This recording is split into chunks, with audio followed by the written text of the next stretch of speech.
முதல் இன்னிங்ஸ்ல ஆஸ்திரேலியா பக்கம் Travis head, Steve Smith இரண்டு பேருடைய அபாரமான ஆட்டத்தால 445 ரன்கள் எடுத்து ஆஸ்திரேலியா முதலாவது இன்னிங்ஸ்ல இன்னைக்கு ஆல் அவுட் ஆகியிருந்தாங்க. இப்படி இருக்க அதுக்கு அப்புறமா பேட்டிங் பண்ண வந்த நம்ம இந்திய அணி பக்கம் ஜெய்ஷ்வால் கடந்த ஆட்டத்தில் முதலாவது பந்திலேயே அவுட் ஆனாரு. இந்த ஆட்டத்தில் இரண்டாவது பந்தில் அவுட் ஆயிருக்காரு.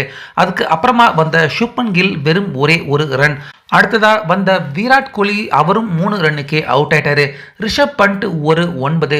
ஆக மொத்தம் 51 ரன்னுக்கே நம்ம இந்தியா 4 விக்கெட்டுகளை இழந்து ரொம்ப மோசமான ஒரு இன்னிங்ஸ் தோல்வியை அடைஞ்சிருவாங்களோ நம்ம இந்தியா அப்படின்னு நம்ம எல்லாருமே பயப்படக்கூடிய நிலைமைக்கு தான் நம்ம இந்தியா இப்போ தள்ளப்பட்டிருக்காங்க.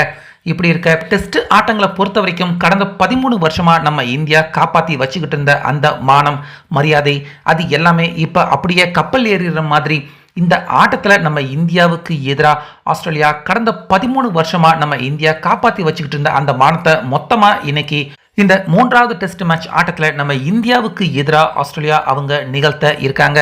ஸோ அதனால் இந்த ஆட்டம் நம்ம இந்தியா ஜெயிக்கலினா கூட பரவாயில்ல, அப்படிப்பட்ட ஒரு சம்பவம் மட்டும் நடந்துடக்கூடாது அப்படின்னு நம்ம எல்லாருமே கடவுளை வேண்டுற மாதிரியான ஒரு பரிதாபமான நிலைமை தான் நம்ம இந்தியாவுக்கு இந்த டெஸ்ட் மேட்ச் ஆட்டத்தில் கிட்டத்தட்ட 13 வருஷம் கழிச்சு இப்போ ஏற்பட்டிருக்கு. அதனால நம்ம இந்தியா 445 ரன்கள் தற்போது அடிக்க தேவையில்லை. அட்லீஸ்ட் ஒரு 174 ரன்களாவது இனி நம்ம இந்தியா எடுத்துடணும் அப்படின்னு இப்போ ஒட்டுமொத்த நம்ம இந்திய கிரிக்கெட் ரசிகர்கள் எல்லாருமே பயந்துகிட்டு இருக்காங்க. ஸோ அது என்ன 174 ரன்கள் டார்கெட்டா அப்படின்னு உங்க எல்லாருக்குமே தோணலாம். அதாவது நம்ம இந்தியா இதுக்கு முன்னாடி 2011 தான் ஒரு டெஸ்ட் மேட்ச் ஆட்டத்தில் ஃபாலோ ஆன் ஆயிருந்தாங்க. அதாவது ஃபாலோ ஆன் அப்படின்னா எதிரணி நிர்ணயிச்சிருக்க டார்கெட்டை விட ரொம்ப கம்மியான ஸ்கோருக்கு ஆல் அவுட் ஆயிட்டாங்கன்னா அந்த ரன் கம்மியாக இருக்கும் பட்சத்தில் மீண்டும் அவங்க பேட்டிங் பண்ணாமல் நம்ம இந்தியாவையே பேட்டிங் பண்ண விடுவாங்க. அதுதான் ஃபாலோ ஆன். இந்த மாதிரி நம்ம இந்தியா ஃபாலோ ஆன் இதுக்கு முன்னாடி 2011 தான் நடந்திருந்தது. அதுக்கப்புறமா இப்போ வரைக்கும் சுமார் 13 வருடமா டெஸ்ட் ஆட்டங்களில் நல்லா விளையாண்டுகிட்டு இருந்த நம்ம இந்தியாவுக்கு இப்போ மீண்டும் 2011 ஏற்பட்ட அந்த சம்பவம் மீண்டும் நடக்கிற மாதிரியான சம்பவம் இந்த டெஸ்ட் மேட்ச் ஆட்டத்தில் நடந்திருக்கு. அந்த வகையில் ஏற்கனவே ரோஹித் சர்மா, KL ராகுல் இவங்க 2 பேரும் ஸ்ட்ரைக்கில் இருக்காங்க. ஸ்கோர் 51 இருக்கு.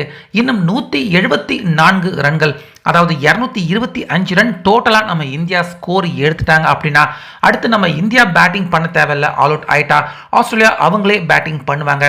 இந்த 225 ரன்னுக்கு உள்ள நம்ம இந்தியா ஆல் அவுட் ஆயிட்டாங்கன்னா கண்டிப்பாக நம்ம இந்தியாவுக்கு ஃபாலோ ஆன் விழும். அப்போ நம்ம இந்தியா தான் தொடர்ந்து பேட்டிங் பண்ண வேண்டிய நிலைமை ஏற்படும். கடந்த 13 வருஷமா அதற்கான வாய்ப்பே தராம நல்லா விளையாண்டுகிட்டு இருந்த நம்ம இந்திய அணிக்கு இப்ப அந்த சம்பவம் நடக்கக்கூடாது அப்படின்னா இன்னும் 174 ரன்கள் KL ராகுல், ரோஹித் சர்மா 2 பேருமே எடுக்க வேண்டிய கட்டாயத்துல இருக்காங்க.